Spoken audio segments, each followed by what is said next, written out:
Hi, and welcome back to my series regarding uh, theoretics and philosophy and how these impact theory. And that as I write circles theory and I develop this book, I need to get influences from the great thinkers that have existed throughout history.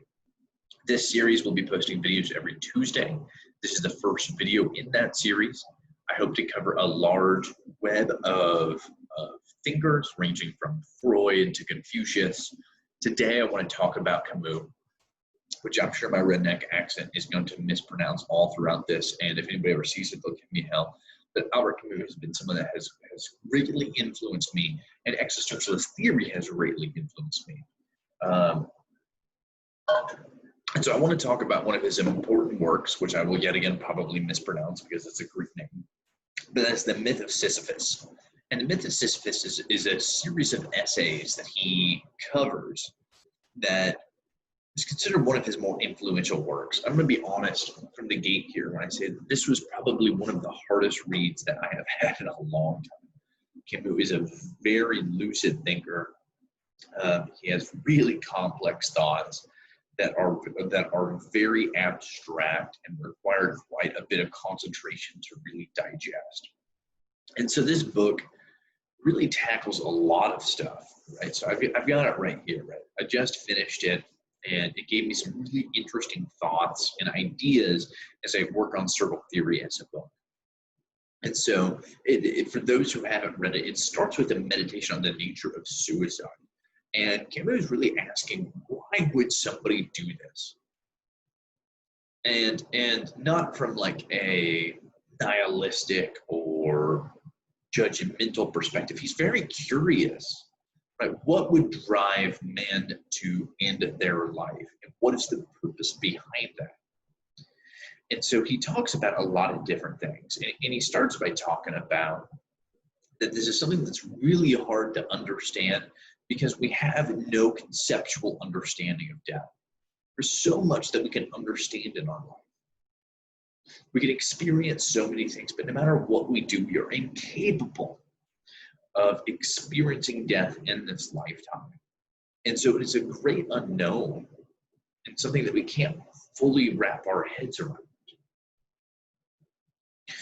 And so he starts by looking at behavior in general. And he talks about anxiety being the source of behavior, which is a pretty common theme in both philosophy, psychological theory, and existentialism as a whole, right? I mean, this starts with Schopenhauer, which I believe he cites once or twice. And Schopenhauer, Schopenhauer's a dark German, right? German philosophy is always interesting. I love it, to be honest. And it's worth noting that while we credit Freud with the start of psychology, I'm not sure Freud would have been able to write anything had he not had Schopenhauer to greatly influence his work.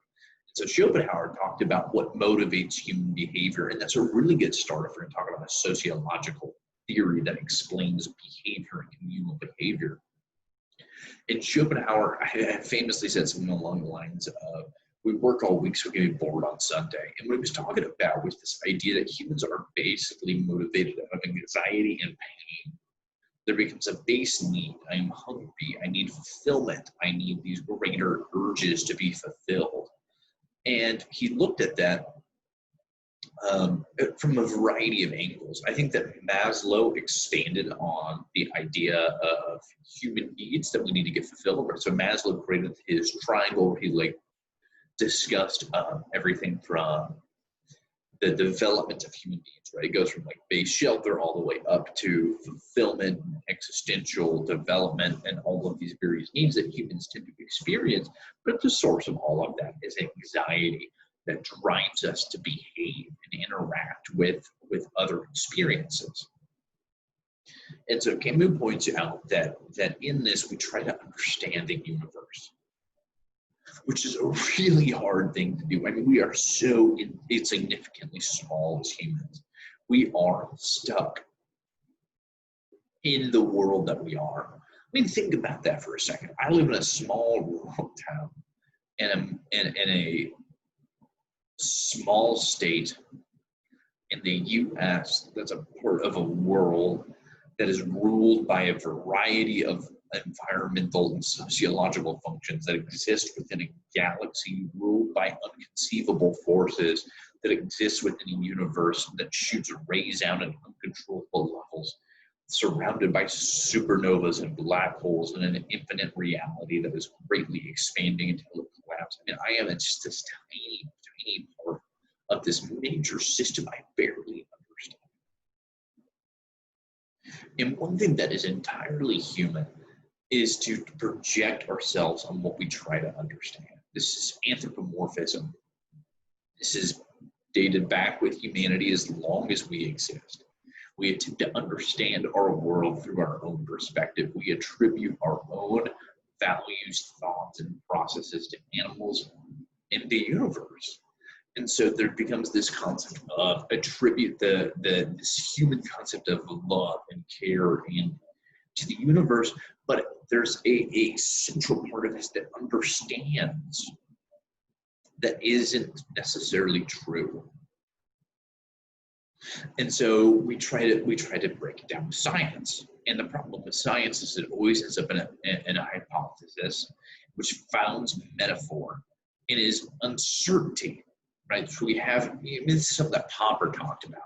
Popper, which is a phenomenal philosopher, if you haven't read this work, talks about the idea that science cannot necessarily prove anything. What science does is propose an idea, collect evidence, argue for it, and then wait to be killed by a new, better idea and some type of Greco-Roman Cronian concept of a Freudian Oedipal way, right? The father is killed by the son in a repeating fashion, which if you're interested, I have a video talking about Chronos coming out tomorrow, which is, the base of any type of father killing. But regardless,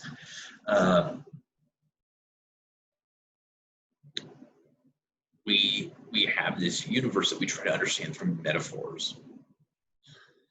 And he believed that we resolve this through art, and that art becomes a representation of that. And this is something that has become a base theme in my book, which is the idea that art is a manifestation of the abstract, and the abstract represents this underlying world to which we engage with, this bizarre realm that is structured by the base fundamental forces of the universe, which is order and chaos that exists so far out of our control that create these things that we can't describe.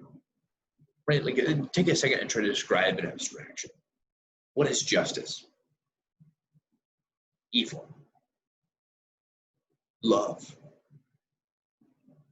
These are abstract concepts, and we resolve that in art and symbols. At least that's where we do our best attempt at that. Art is an attempt to engage with the abstract and create a representation of what is there. And what art is based in, or at least exercised in, is in our passions. And this is another idea that Camus talks about. And passion, Camus says, are we capable of accepting our passions? Which is tricky, right? If you study Camus as a person, he was really complex. He spent his life in major repression over his sexuality.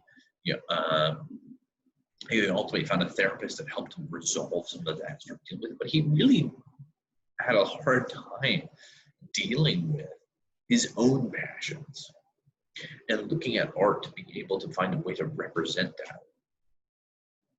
And so he looks to other philosophers to help him answer the question. He brings up Heidegger and Kierkegaard left and right, which are two of the greatest thinkers in the Western canon. Existentialism doesn't exist without Kierkegaard. He creates the basis of that.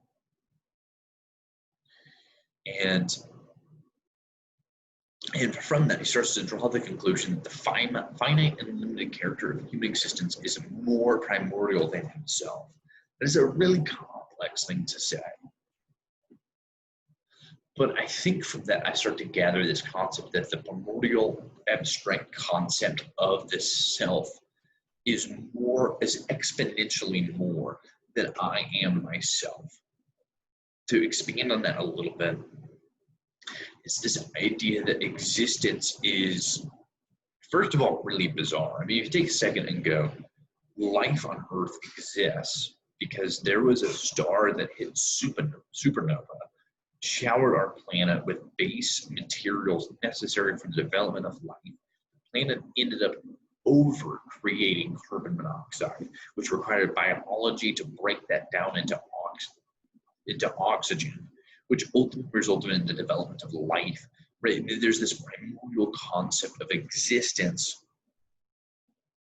that is extreme, and we are limited by our finite understanding of it. And it is oppressive. We can't escape it. We are tied to this reality. The laws of nature force us to a limit.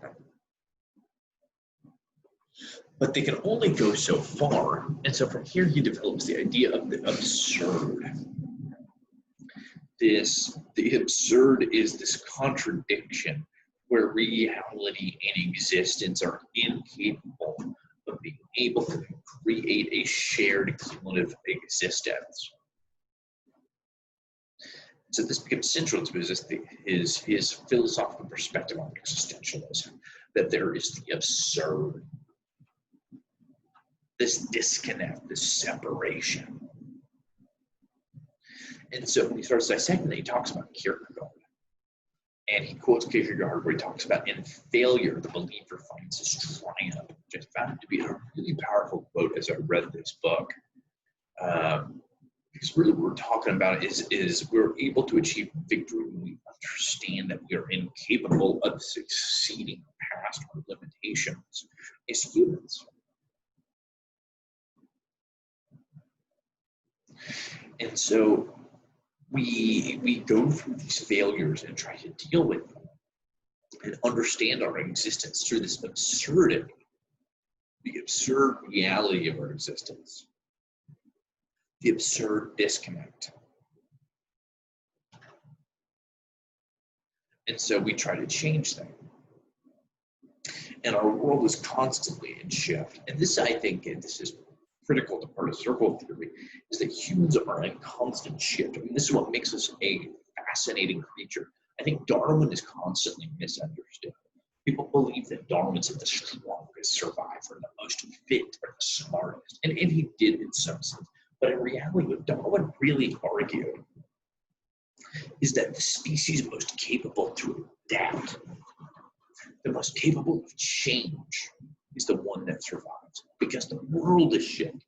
It's an ability to deal with that is what makes a species succeed. And that's what humans are really, really, really fucking good at, is an ability to adapt. And so he shifts into this idea that suicide changes, just like gods change with men, right? This shifting adaptation to environmental factors that influence our existence. And he gets into some really complicated ideas that are really hard to break down. He says the contrary of suicide, in fact, is the man covenant to death, right? I mean, he talks about all of these concepts and how unclear they are. I mean, in fact, he says if the world were clear, art would not exist, right? We are attempting through art and through symbols. When I say art, I talk about, I mean, this ranges from painting to music to comedy. In my view, comedy is a really powerful art.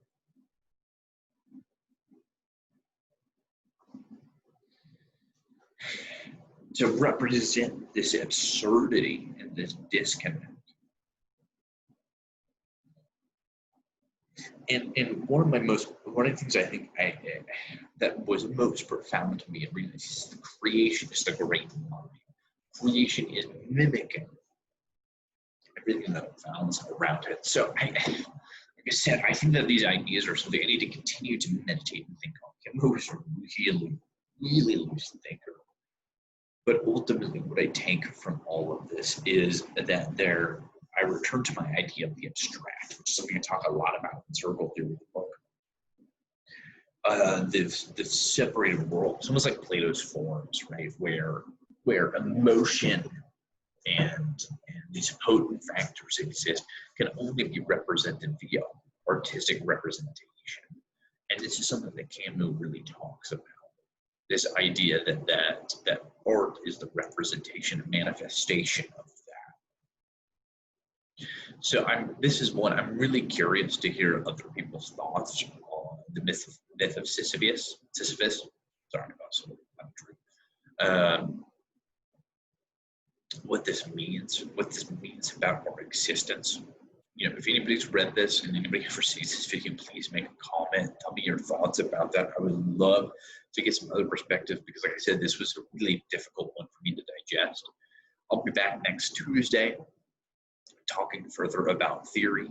Tomorrow, I'm going to be talking about mythology and folklore and getting into Kronos and there moving into other figures in folklore and busting those out. If this was at all interesting to you, please I'm trying to really build this theory and write this book. I could use other people's engagement thoughts. I'm trying to engage in discourse and get some other thoughts. You know, as much as, this is how I'm trying to think this stuff out. So I hope that this was as enlightening for you as it was for me. And I'm excited to see any thoughts that somebody might